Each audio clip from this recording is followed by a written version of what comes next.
خاندان زہرا پہ بلند تر صلوات۔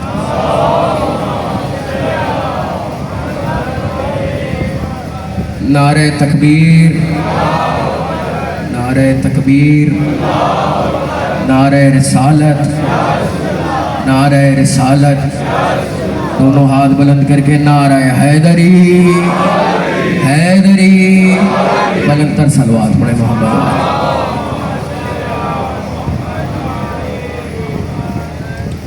عزیزِ کرام قدر، بغیر کسی تمہید کے اپنے حصے کی ڈیوٹی کی، اپنے حصے کی عبادت کا آغاز کر رہا ہوں۔ سرکار دو عالم نے ایک حدیث ارشاد فرمائی ہے، ان الحسین مصباح الہدی و سفینۃ النجات۔ حسین ہدایت کا چراغ ہے اور نجات کی کشتی ہے۔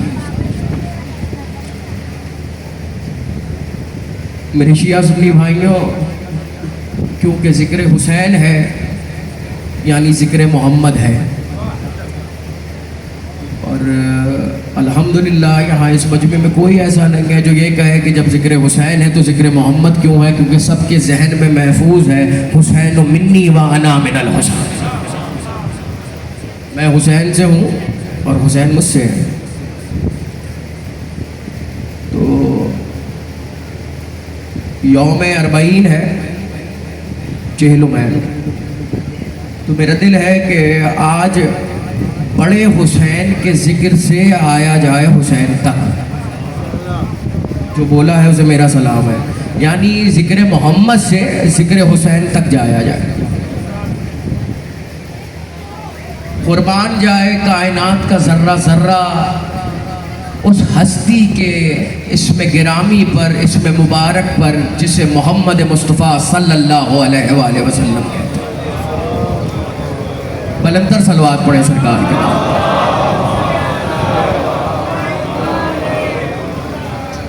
کیا شان ہے میرے نبی کی کہ قرآن میں جگہ جگہ کہیں پروردگار نے یاسین کہہ کر مخاطب کیا، کہیں مزمل کہا، کہیں مدثر کہا، اور اسی قرآن میں ایک موقع ایسا بھی آیا جب یا ایھا الرسول کہا گیا۔ محبت کے مختلف قرینے ہیں، مختلف رویے ہیں، اور قرآن نے اس کی دلیل پیش کی ہے، اور یہی قرآن یہ کہہ رہا ہے کہ جب رسول تمہیں بلائے تو اس کی آواز پہ لبیک کہو، کیونکہ وہ تمہیں حیات کی طرف بلاتا ہے۔ توجہ ہے نہیں ہے میرے سامعین پر؟ سلامت رہیں آپ، مجمع کے آخری بندے تک کی توجہ رہے۔ قرآن یہ کہہ رہا ہے کہ جب میرا حبیب، میرا نبی، میرا رسول تمہیں آواز دے تو اس کی آواز پر لبیک کہو اور اس کے پاس پہنچو، کیونکہ وہ تمہیں زندگی عطا کرے گا، وہ تمہیں حیات عطا کرے گا۔ تو یہی ایک منظر یہ بنا کہ سرکار دو عالم کے ایک صحابی ہیں، ابی بن کعب نام ہے، اور وہ نماز ادا کر رہے ہیں، اور سرکار نے انہیں آواز دی۔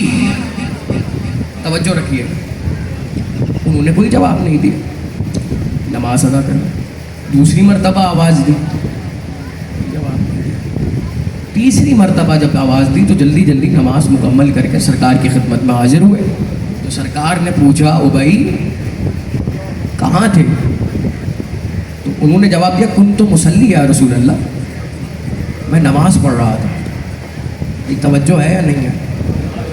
میں نماز پڑھ رہا تھا۔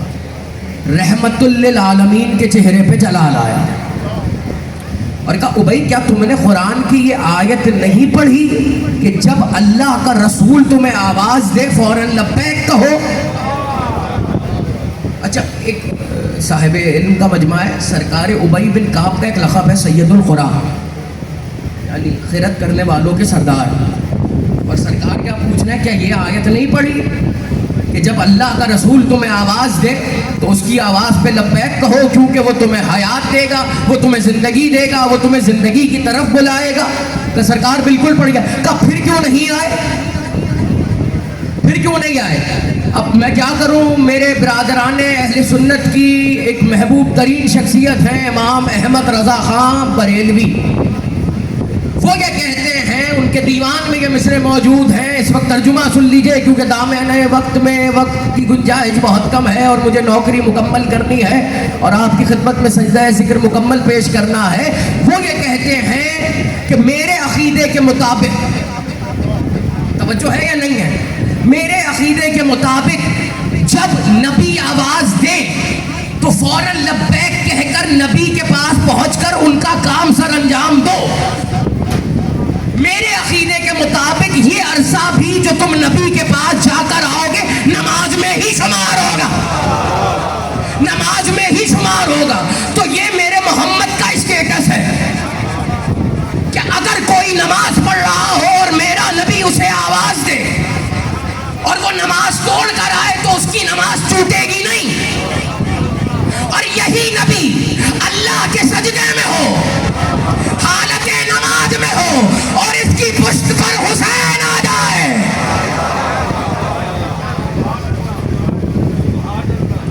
اہمیت سمجھ میں آئی بھائی؟ کیا کہنے نانا کے اور کیا کہنے نواسے کے. اور وضاحت کرتا ہوں میں، ذرا سا معیار سماعت بلند کیجیے گا بھائی. پشت رسول پر حسین آئے، نبی نے سجدہ طویل کیا اور مسجد کا منظر کچھ اس طرح سے تھا کہ جب ایک مدت گزر گئی، قبلہ تشریف فرما ہے، یہ آپ کو بتائیں گے کہ سجدے میں جانے کا مطلب کبھی یہ نہیں ہوتا کہ جب سجدہ بندہ کر رہا ہے تو صرف سجدہ ہی کرتا رہے. کچھ کلمے ہیں، ان کی کچھ تعداد ہے، 3 دفعہ بولے جائیں، 5 دفعہ بولا جائے، 7 دفعہ، حد ہے 9 دفعہ، اس کے بعد نہیں بولا جا سکتا. لیکن آج نبی نے سجدے سے سر اٹھایا ہی نہیں. تو اب دیکھیں، اب یہ انسانی فطرت ہے کہ جب مدت بڑھی تو لوگوں نے حالت نماز میں سر کو اٹھایا اور کہا بھائی کیا ہو گیا، آج سجدہ طویل کیوں ہو گیا؟ تو انہوں نے پشت نبی پہ حسین کو دیکھا، حسین کو دیکھا. اب یہاں عالم اسلام سے میرا یہ سوال ہے کہ جتنے لوگوں نے حالت نماز میں حسین کو دیکھا ان کی نماز رہی یا نہیں رہی؟ بہرحال دیکھا. اب وضاحت یہاں 2 شعروں سے سن لیجئے، آمادہ ہیں؟ سناؤ. جو لوگ خاموشی سے مجھے قتل کر گئے، ہم درد بن کے پہلے وہی میرے گھر گئے. یہ مجلسیں، یہ جشن، یہ نعرے گواہ ہیں، شبیر کو جو مارنے آئے تھے مر گئے. سجدہ تو چاہتا تھا کہ کچھ اور ہو طویل، لیکن حسین پشت نبی سے اتر گئے. لیکن حسین پشت نبی سے اتر گئے. یہ میرے نبی نے حسین کا اسٹیٹس بتایا ہے حالت نماز میں، اور صرف حالت نماز میں نہیں بتایا ہے. اپنے سامعین کو اگر زحمت دوں، میں واقعہ نہیں دہراتا لیکن ایک منظر یاد کیجئے گا کیونکہ آج اسی کی تمثیل ہے. جلوس اضحیٰ ہے نا، آج عید کا دن تھا، حسن اور حسین تھے. سرکار نے پوچھا مایوس کیوں ہو؟ کہا نانا سب کے پاس سواریاں ہیں، ہمارے پاس سواری نہیں. بس یہ کہنا تھا. ایک کندھے پر حسن کو بٹھایا. میری آواز پہنچ رہی ہے یا نہیں آخری بندے تک؟ ایک کندھے پر سرکار حسن مصطفیٰ کو بٹھایا، ایک پر ابا عبداللہ کو بٹھایا اور مدینے کی گلیوں میں چلنے لگے. جملہ کہہ دوں، یہ پہلا جلوس تھا حسن اور حسین کا جو نبی نے اٹھایا، جو نبی نے برآمد کرایا. اب سب رسول کی زیارت بھی کر رہے ہیں، رسول کے نوازوں کی زیارت بھی کر رہے ہیں. یہاں تک کہ خلیفۃ المسلمین حضرت ابو بکر نے دیکھا اور کہا کیا کہنے حسن اور حسین، تمہارے کتنی اچھی سواری ملی ہوئی ہے. تو نبی نے مسکرا کر کہا سواری تو عمدہ ہے، یہ بھی تو دیکھو سوار کتنے بہترین. بلندتر صلوات پڑھیں محمد و آل محمد. اگر یہ بلندتر صلوات تھی تو ایک صلوات بہت ہلکے سے پڑھ دیجئے محمد و آل محمد.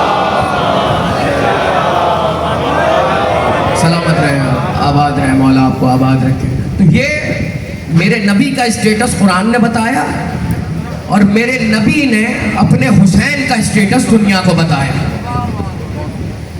اور وہی نبی کہہ رہا ہے ان الحسین مصباح الہدی و سفینۃ النجات، حسین ہدایت کا چراغ ہے۔ اس کا مطلب ہدایت ملے گی تو حسین کے پاس سے ملے گی، ہدایت ملے گی تو در حسین سے ملے گی۔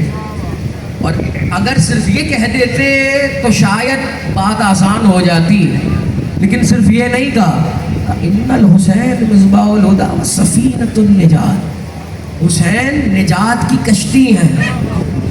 جملہ کہہ دوں، کشتی کا ذکر قرآن میں بھی آیا ہے، لیکن نوح کے سفینے کو نجات کا سفینہ نہیں کہا گیا۔ میں کیا کہہ رہا ہوں؟ نوح کے سفینے کو نجات کا سفینہ نہیں کہا گیا، سفینۃ النجات حسین کو کہا گیا۔ جو اس سفینے میں سوار ہو گیا، جو اس سفینے پہ سوار ہو گیا، اس نے نجات حاصل کر لی۔ اللہ اکبر۔ حالانکہ نوح کے سفینے کا اسٹیٹس بھی ہلکا نہیں ہے۔ آئیے ایک منظر اور یاد دلاؤں، اور کیونکہ آج تو مصائبی کا دن ہے، یہ بس تمیدی سمجھ لیجیے مصائب کی۔ سرکار نوح علیہ السلام کشتی بنا رہے ہیں، روز ایک مومنہ آ رہی ہے، پوچھ رہی ہے نوح کشتی کب تیار ہوگی؟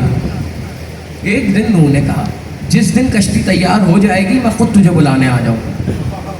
توجہ ہے یا نہیں ہے؟ روز آتی ہوں مومنہ، روز چلی جاتی۔ اچھا، اس واقعے سے صرف ایک تمثیل اور ایک سبق حاصل کیجئے کہ حجت پہ اعتبار کس طرح کرنا چاہیے۔ روز آتی ہوں مومنہ، روز پوچھتی نوح کشتی تیار۔ ایک دن سرکار نوح نے کہا بھائی جس دن ہو جائے گی تیار میں خود آپ کو بلانے آؤں گا۔ ہوا یہ کہ کشتی تیار ہو گئی، تمام لوگ سوار ہو گئے اس میں۔ سرکار نوح کے ذہن میں نہیں رہا کہ اس کو بھی بلانا ہے۔ طوفان آیا، آگے چلا بھی گیا، کشتی واپس بھی آ گئی۔ این طوفان کے وقت نوح کو یاد آیا، ارے وہ مومنہ، توجہ ہے یا نہیں ہے؟ واپس آئے، جب اس کے گھر پہنچے فوراً طلباب کیا، کہا یا نبی اللہ کشتی تیار ہو گئی۔ میں کیا کہہ رہا ہوں؟ طوفان آیا، آ کر گزر بھی گیا، وہ مومنہ یہ پوچھ رہی ہے یا نبی اللہ کشتی تیار ہو گئی۔ نوح نے کہا کیا مطلب، تجھے طوفان کا پتہ نہیں چلا؟ کہا یا نبی اللہ ایک دن ہلکی پھلکی سی بارش ہوئی تھی، تو جملہ کہہ دوں امام زمانہ کو نجات کی کشتی سمجھ کر انتظار کرو، زمانے کے طوفانوں سے بچتے رہو، زمانے کے طوفانوں سے محفوظ رہو گے۔ انتظار امام فرمائی، جبھی کہا میرا حسین کشتی نجات ہے۔ تو جملہ کہہ دوں اگر کسی کو نجات کی کشتی کا پتہ ڈھونڈنے میں کوئی مصیبت ہو تو وہ فرش عزائے حسین پہ آ جایا کرے۔ یہاں کسی مسلک کی قید نہیں، یہاں کسی قوم کی قید نہیں، یہاں کوئی مسلمان نہیں، کوئی عیسائی نہیں، کوئی ہندو نہیں، جو فرش عزا پہ آ گیا وہ حسینی ہے۔ حسین کا در سب کے لیے کھلا ہوا ہے، اور کیا کہنے حسین کے، اپنے در پہ بلاتے ہیں پھر اللہ کے در تک لے جاتے ہیں۔ کیا کہنے میرے مولا کے، کیا بات ہے حسین کی۔ بھائی جو حسین کا عاشق ہے وہ حسین تک پہنچتا ہے، پھر حسین اپنے عاشق تک پہنچا دیتا ہے۔ کس اہتمام سے پہنچاتا ہے؟ یہاں پہ وہب قلبی بھی آئے، پہلے حسین کا کلمہ پڑھتا ہے پھر حسین کے رب کا کلمہ پڑھتا ہے۔ تو جو حسین کے وسیلے سے آتا ہے اس کو پروٹوکول بھی بڑا ملتا ہے۔ بس میرے عزیزوں آپ کی آنکھیں نم ہو گئی ہیں، اور فرمان بھی یہی ہے جو فضائل میں آنکھیں نم ہو جائیں تو اس کا مطلب ہے کہ آپ اس وقت معرفت کی معراج کریں۔ آج چہلم کا دن ہے، آباد رہیں، آوازیں بلند ہو گئی آپ کی۔ خدا کی قسم عزاداروں آج کا دن زینب کا دن ہے۔ بھائی گہرائی سے آج جا کر شام میں دیکھے، ویران ہے میری شہزادی کا روضہ، لیکن ذرا ایک نظر کربلا کی طرف ڈالیے، عجب نہیں زینب کہہ رہی ہو بھائی گواہ رہنا، میرے روضے پہ ویرانی ہے لیکن میں نے کربلا آباد کروا دی۔ جزاک اللہ جزاک اللہ، یہی حق ہے کہ یہ زینب کا روضہ ویران ہے، لیکن حسین کے روضے پہ آج کروڑوں لوگ موجود ہیں۔ جملہ کہہ دوں، یہ جو مجلسیں ہیں، یہ جو ماتمی دستے ہیں، یہ عزاداری تو اپنی جگہ ہے، لیکن یہ خراج عقیدت ہے جو زینب کی طرف سے حسین کو دیا جا رہا ہے۔ عزاداروں، اے عزاداران مظلوم کربلا، آج چہلم کا روز ہے۔ آپ نے غریب سے غریب بہن بھی دیکھی ہے جو 2 برس کے بعد بھائی کا چہلم کرنے آ رہی ہے۔ عزاداروں، جب حسین کی وہ بیٹی جسے سکینہ کہتے ہیں زندان میں شہادت پا گئی اور حکم رہائی آیا، سید سجاد کو بلایا گیا تو سید سجاد نے کہا میں اپنی پھوپھی سے پوچھ کر بتاؤں گا۔ آئے ہیں، کہا پھوپھی اماں رہائی مل رہی ہے۔ اللہ اکبر، سجاد ایسے رہائی نہیں لوگے، کچھ شرائط ہے۔ یزید سے بول پہلے تو وہ چادریں واپس کرے جو شام غریبہ میں ہمارے سروں سے چھینی گئی، اور وہ تبرکات واپس کرے جو کربلا میں لوٹے گئے تھے۔ پھر کہا ایک مکان خالی کروا کر دے، میں اپنے بھائی کو دل کھول کر رہا ہوں۔ یہ پہلی مجلس عزا کا مطالبہ تھا، یہ پہلا عزا خانہ تھا جو زینب بنانے جا رہی تھی۔ عزاداروں یزید کے پاس گئے سید سجاد اور کہا ان شرائط پر ہم رہائی لیں گے۔ عزاداروں جملے سنیں گے روایت کے۔ یزید نے کہا میں آپ کو نئی چادریں دیتا ہوں، وہ چادریں پھٹ چکی ہیں، جل چکی ہیں۔ رو کر سجاد نے کہا بدنہاد تجھے نہیں پتا وہ میری دادی کی چادر ہے، وہ فاطمہ زہرا کی چادر ہے۔ المختصر عزاداروں گھر خالی کروایا گیا، ایک اس پہ سیاہ پرچم لگوایا گیا۔ یہی حق ہے۔ اور خدا کی قسم آج رونے کے لیے مصائب کی ضرورت نہیں ہے، آج کا دن مثل عاشور ہے۔ یہ سوچ کر رو 2 برس بعد زینب حسین سے ملنے آ رہی۔ اجرکم اللہ اجرکم اللہ، مولا آپ کا گریہ قبول فرمائے۔ جو اس غم میں روئے وہ کسی غم میں نہ روئے۔ عزاداروں قیامت کا منظر ہے، قیامت کا منظر ہے۔ سیاہ پرچم لگا دیے گئے، گھر میں مجلس عزا ہے یزید کے، زینب مجلس عزا منعقد کر رہی ہے۔ عزاداروں پہلی مجلس ہے، زینب پہلی ذاکرہ ہے، ذکر حسین بیان ہو رہا ہے۔ اب جملے سننا عزاداروں جو گریے کے لیے آئے ہیں۔ عزاداروں جیسے ہی مجلس ختم ہوئی تبرک کے لیے شہداء کے سر آنے لگے، شہداء کے سر آنے لگے۔ عزاداروں سر پہ سر آئے، سب سے پہلے قاسم کا سر آیا، مادر قاسم آگے بڑھی، کہا ہائے میرا لال، ہائے یتیم حسن۔ ماتم نہ روکے، گریہ جاری رہے۔ عزاداروں کہا ہائے میرا لال، ہائے یتیم حسن۔ عزاداروں علی اصغر کا ننھا سا سر آیا، ہر بیوی نے ماتم بھی کیا، ہر بیوی نے منہ پہ تماچے بھی مارے۔ عزاداروں سر آنے کی ایسے ہی تسلسل قائم رہا۔ اب ایک جوان کا سر آیا جو رسول کی شبیہ تھا، جو علی اکبر کہا جاتا تھا۔ اکبر کا سر آیا، لیلا نے اکبر کے سر کو دیکھا، غش میں گر گئی۔ اجرکم اللہ، جزاکم الحسین، فاطمہ زہرا آپ کے گھروں کو آباد رکھے۔ عزاداروں میں کہتا ہوں زمانے کا دستور ہے، جب کوئی مر جاتا ہے، جب کوئی مر جاتا ہے اس کے گھر میں اور آپ تعزیت کرنے جاتے ہیں نا، ایسا ہی ہے، چہلم پر بھی جاتے ہیں۔ میرا سلام ہے میری آقا زادی کو جو ہمیں بلا کر زحمت نہیں دیتی،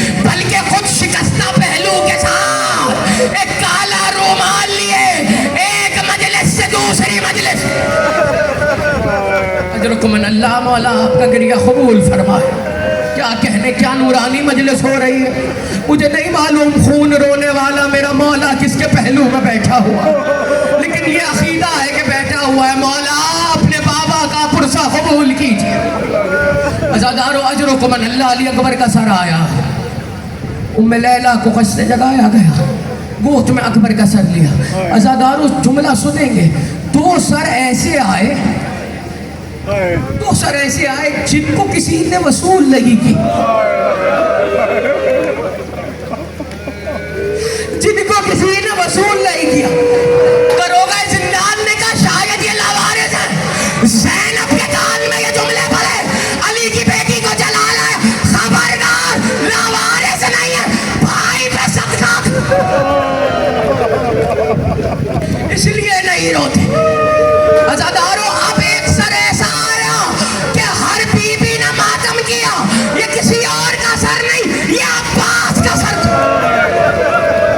زینب نے کہا ہائے میرے پردے کا وارث، ہائے ابوالفضل العباس. اور بی بی نے کہا غازی تیرے بعد ہم نے بازار دیکھے، تیرے بعد ہم نے دربار دیکھے. اجرکم من اللہ، مولا آپ کا پرسہ قبول فرمائے. عزادار اس کے بعد مظلوم کربلا کا سر آیا. روایت ہے جس طرح بھرے گھر میں جنازہ آتا اور ورثہ ماتم کرتے ہیں، حسین کا سر جب آیا ماتم کر کے رو رو دے چہلوں میں. حسین آپ کا پرسہ قبول کرے. حسین کے سر کا استقبال کیا گیا. عزادارو آ چکے سر. جب سب سر آ چکے نا، چادریں آ گئی، چادریں آ چکی. دو ننھی ننھی بالیاں،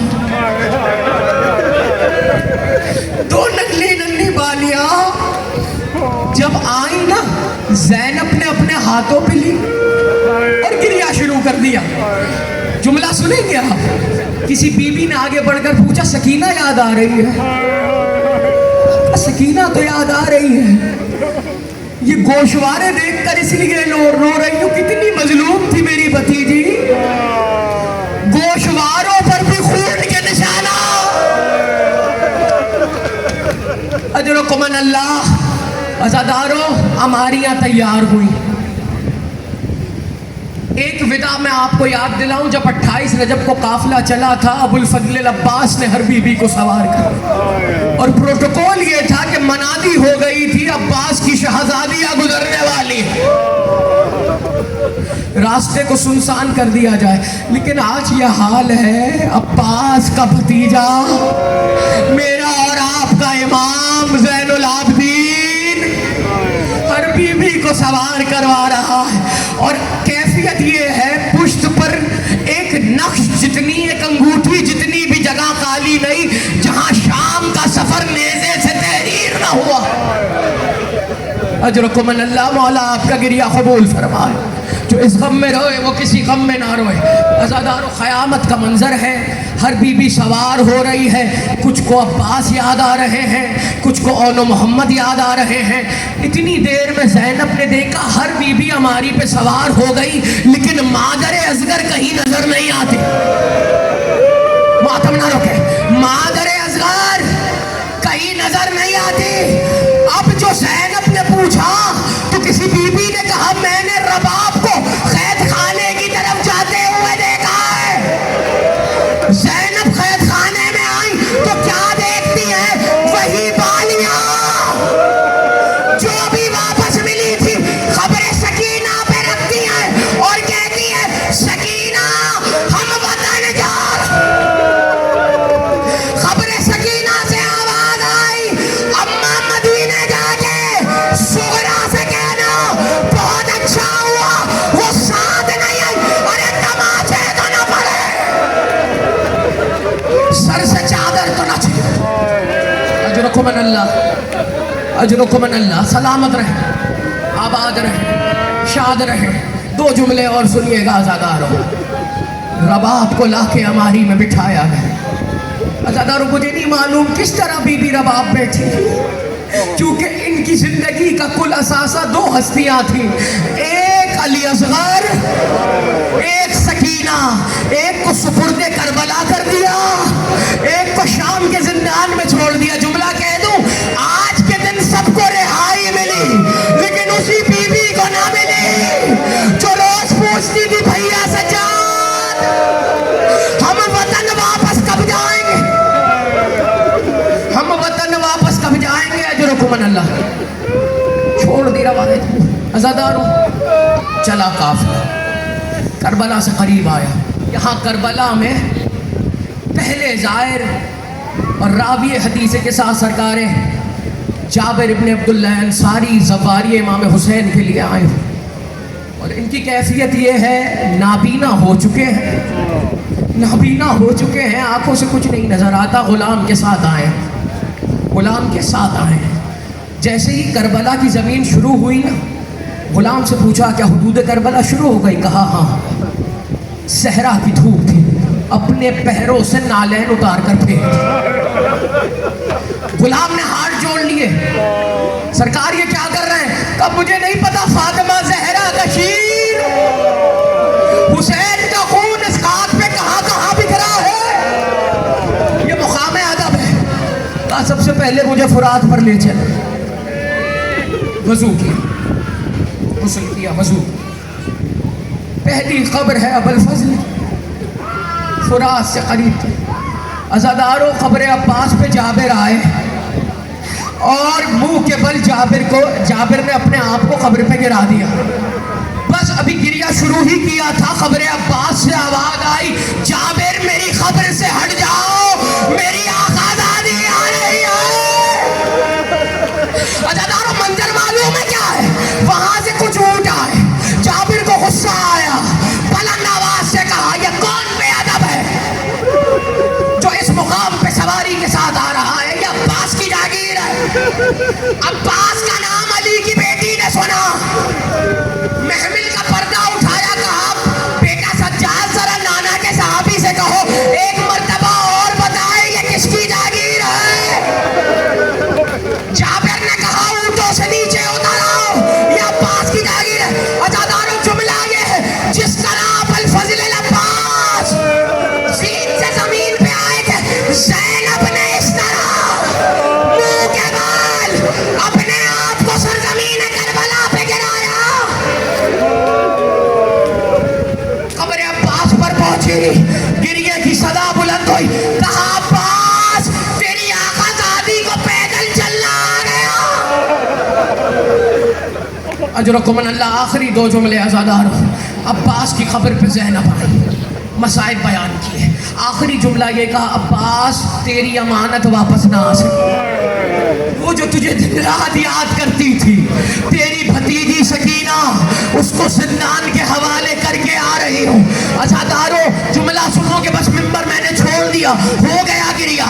امام کا چہلم ہے، ماتم کیجئے گا، شبیہات کو چومیے گا، ذوالجناح کے پاس جائیے گا، بڑا وفادار ہے حسین کا، زیارت کیجئے گا.